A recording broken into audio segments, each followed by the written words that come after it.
Y continuando con el tema de Venezuela, este fin de semana los 5 rescatados de la Embajada Argentina en Caracas ofrecieron una rueda de prensa en la que agradecieron al gobierno de Donald Trump por su rescate y reiteraron que su liberación no fue parte de una negociación con el régimen de Maduro. Justamente hoy nos acompaña una de las personas que estuvo más de un año refugiada en esta sede diplomática, la periodista y coordinadora de comunicación del partido de María Corina Machado, Claudia Macero. Bienvenida a Voz News. Claudia, primero que nada, qué alegría, evidentemente, que ustedes estén bien. Tú fuiste, de hecho, la primera en salir de la embajada y que además estaba custodiada por funcionarios de la dictadura. Lo primero que quisiera preguntarte es, ¿qué fue lo que te llevó a refugiarte ahí? Y luego, ¿por qué decidiste arriesgarte a escapar durante este operativo? Bueno, muchísimas gracias, Karina, y a todos los amigos de Voz Media por esta invitación y sobre todo por informar, que es lo que más necesitamos en este momento en Venezuela. Yo como periodista lo valoro y quiero precisamente arrancar por ahí, felicitando la labor de los medios independientes y de todos los venezolanos y no venezolanos que siguen haciendo este trabajo por nosotros también y por cada uno de nuestros ciudadanos. Sí, en efecto, yo salí antes, no he dado detalles sobre eso precisamente por la seguridad de quienes participaron en ese proceso. Yo entré en la embajada porque había una clara amenaza sobre nosotros. En mi caso, junto a Pedro Uruchurtu y Henry Alviares, que hoy está preso en el Helicoide, además hay que decir, más de un año preso. Habíamos estado antes en la Embajada de Países Bajos precisamente por una amenaza sobre el Esequibo. Nos acusaron de todo lo que se les ocurrió y tuvimos que refugiarnos 15 días. Luego salimos con medidas producto de una negociación donde se intercambió Alex Saab, si ustedes recuerdan, y luego, bueno, recibimos nuevamente una amenaza, o sea, no hay garantía con este régimen de que tú puedas, en efecto, ser parte de una negociación o ser parte de un proceso, porque no hay libertad posible con Maduro en Venezuela y con Maduro en el poder. Y luego lo que pasó fue que nuestros nombres fueron nuevamente mencionados en una rueda de prensa de, bueno, el fiscal del régimen, Tarek William Saab, donde se nos acusaba esta vez ahora de, bueno, ser reincidente supuestamente de un ataque contra el régimen, ¿no? Esto pasó el mismo día que se llevaron preso a Henry. Nosotros sabíamos que veníamos nosotros y tuvimos que refugiarnos en la Embajada de Argentina, a cuyo gobierno, por supuesto, agradezco por la rapidez con la que atendió el caso. Ahora, ha pasado muchísimo tiempo, más de un año, 12, 13, 14 meses, se dicen fácil. Pero ¿cómo fue para ti vivir el encierro en una embajada en donde además, en violación del derecho internacional, se les cortaron los suministros más básicos como el agua y la electricidad por meses? Es muy duro. Mientras yo estuve ahí, no solamente eso, fueron las amenazas de asedio, de ingresar a la embajada, bueno, armas, a nuestras familias, todo. Es duro porque además tú no estás acostumbrado a vivir en un espacio primero encerrado, obviamente en mejores condiciones que quienes están presos hoy en las cárceles, y yo quiero siempre destacar eso a propósito de mis compañeros Gavito González y Julio Balsa, que están presos como muchos otros, más de 800 que están secuestrados por el régimen, pero es una situación que además te obliga a pensar en tus límites, ¿no? Y en cómo la libertad, bueno, se queda limitada a un espacio diplomático y además frente al silencio de una comunidad internacional que, bueno, hay que decir que le quedó grande mucho este caso, ¿no? Nosotros tuvimos que enviar no sé cuántas cartas a través de Pedro, que además es el que se encarga de estas relaciones. Tuvimos que hacer no sé cuántos contactos con la Cruz Roja, con la Iglesia, y nadie se acercó. Los únicos que entraron al final de este proceso fueron los de la Cruz Roja. Entonces, es muy difícil porque además en los últimos tiempos ni siquiera había visitas familiares. Eso es algo que hasta quienes están presos en una cárcel tienen derecho a tener. El tema limitaciones de conexión, o sea, limitaciones físicas, o sea, ¿cómo es que tú no puedes ni lavar ropa, no te puedes bañar? O sea, había que cargar agua desde la piscina o desde el tanque para poder bañarte. O sea, esto es una cosa denigrante, ¿no? Por Y supuesto. aún así, en nuestro caso había que trabajar. O sea, nosotros no dejamos de trabajar un día y eso es algo que para nosotros era fundamental, porque no era solamente por nuestra libertad. Nosotros estamos trabajando también por el rol que tenemos en esta campaña inicialmente. Ganamos una elección desde ahí y en ese contexto. Y también, bueno, cada uno de nosotros tiene una responsabilidad. Yo soy responsable de comunicaciones, pero está Maggie, que es la jefa de campaña, Pedro en el área internacional. No les digo Humberto, que tuvo que hacer, bueno, magia, porque además como ingeniero le tocó resolver cosas. Bueno, pega esta manguera, pon este cable aquí a ver si podemos tener luz. El ventilador de Omar, que fue una casualidad que estuviese dentro de la embajada con luz solar. O sea, es una cosa que uno la puede contar muchas veces y nunca, nunca creo que se va a poder terminar de entender, ¿no? Por lo difícil que es de la situación, por supuesto.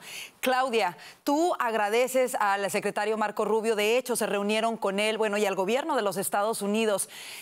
¿Cuál fue la participación de ellos y qué tan importante ha sido ese cambio de administración en los Estados Unidos para lograr precisamente lo que se logró hablando de este rescate?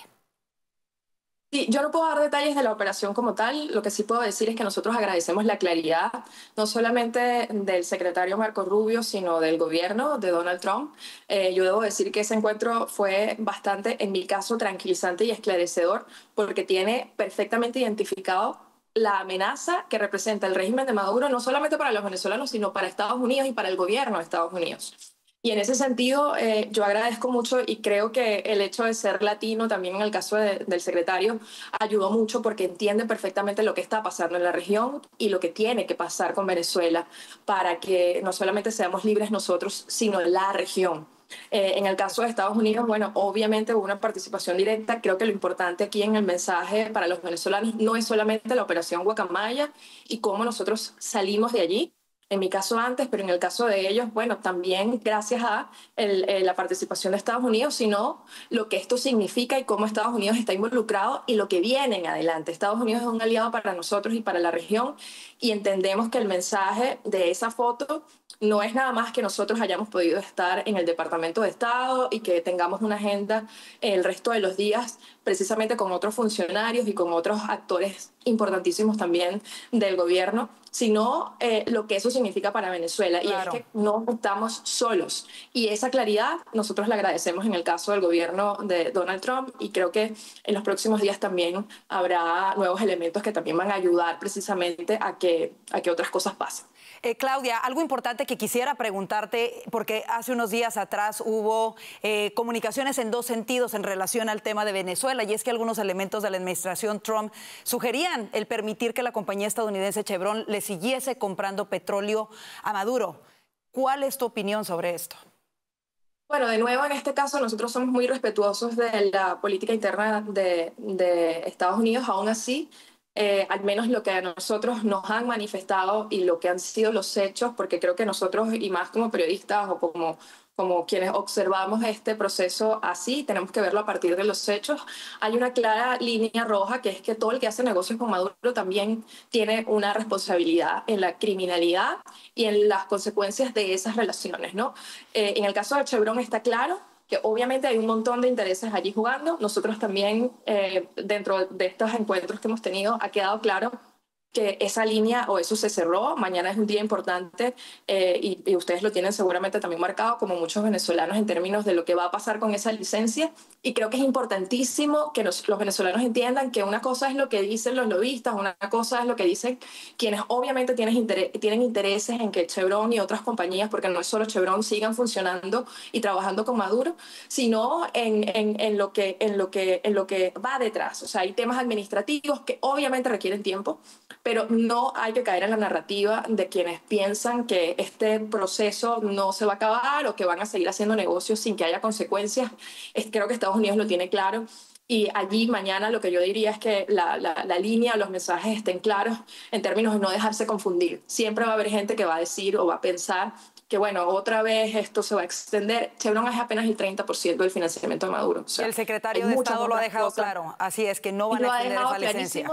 Así es, y lo ha dejado clarísimo. Entonces, bueno, yo creo que hay que confiar en lo que va a pasar y entender que aquí hay un proceso que no puede seguir en términos de cómo está afectando a los venezolanos. Mientras nosotros estamos hablando, y eso quiero cerrar, y tenemos compañeros que siguen siendo perseguidos, siguen siendo asediados. Yo quiero enviar un mensaje precisamente sobre eso. Esto no ha parado. Hay gente que sigue bajo amenaza Y ese es el real peligro que hay, no solamente para los venezolanos, sino para quienes, bueno, obviamente tienen relaciones con el régimen y son parte de este momento tan complicado. Claro. Claudia, antes de que se nos termine el tiempo, en 30 segundos, aunque aún no se han mostrado las actas de las elecciones presidenciales de junio de 2024 y siguen las denuncias de fraude, ayer se realizaron unas elecciones en Venezuela y se registró un alto índice de abstención. ¿Qué mensaje le da esto a la dictadura de Maduro y cómo crees que lo ve la comunidad internacional? Bueno, lo primero es que eso no es una elección, es una farsa. Ellos se han encargado de decir que, bueno, nosotros hemos boicoteado. Yo creo que nosotros no movimos ni esto. O sea, la gente está clara de que había que dejarlos solos, que no había que acudir a los centros, que la gente ya votó porque votó el 28 de julio y ese es el proceso que nosotros ahora tenemos que revalorizar y reforzar. La gente entiende que no hay posibilidad de mandar o de tener un cargo bajo este sistema. O sea, los curules que se dieron, revisen. Yo creo que hay que revisar. O sea, qué poder realmente tiene un gobernador hoy en Venezuela que no se arrodille o no se presente frente a Maduro. Y eso es lo que hay que ver. O sea, ayer los venezolanos dieron una lección que va mucho más allá de María Corina, va mucho más allá de Vente, va mucho más allá de Ven, que es no es no. Y cuando a mí me engañan, cuando no tengo posibilidades de decir la verdad, cuando sé que eso no representa ningún tipo de poder o ningún tipo real de legitimidad o elección, no voy. Así me amenacen, así me busquen, así me ofrezcan dinero. La gente está clarísima y lo que estamos viendo es terminar de tumbar las caretas que había que tumbar y terminar de refrendar o de cerrar la ilegitimidad de Maduro porque no tiene poder, no tiene gente, están vacíos. Claro. Claudia Macero, te agradecemos muchísimo el haber estado con nosotros en Voz News. Bendiciones, por supuesto, para ti y de verdad admirable la valentía que han tenido. De verdad, gracias por estar con nosotros el día de hoy aquí en Voz News. Gracias a ustedes y muchas veces. Cuídense muchísimo. Igualmente.